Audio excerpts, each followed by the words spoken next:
একটা সুস্থ গ্রহণযোগ্য নির্বাচন চাই, যে নির্বাচনে সবাই তাদের ভোট অধিকার প্রয়োগ করতে পারবে, যেখানে দখলদারি হবে না, যেখানে সিল টাকানো হবে না, বাক্স চুরি করা হবে না, ছিনতাই করা হবে না, অবৈধভাবে দিনের ভোট রাত্রে করানো হবে না এবং অবৈধভাবে কাউকে ডিক্লেয়ার দেওয়া হবে না। এরকম সুষ্ঠু সুন্দর এক পরিবেশে নির্বাচন চাই।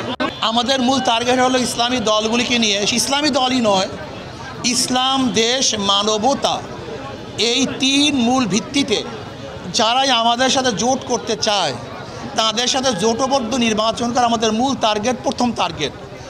যদি জোট না হয় তখন ভিন্ন পরিকল্পনা থাকবে ইনশাআল্লাহ। এখন পর্যন্ত উনি কোনো নির্বাচন উপহার দেয় নাই, কাজে ওনাকে আমরা এই কথা কিভাবে বলি যে দিতে পারবেন না? উনি চেষ্টা করছেন।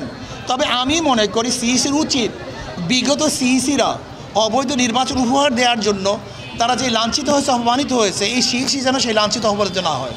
এখন পর্যন্ত লেভেল প্লেইং ফিল্ড নাই।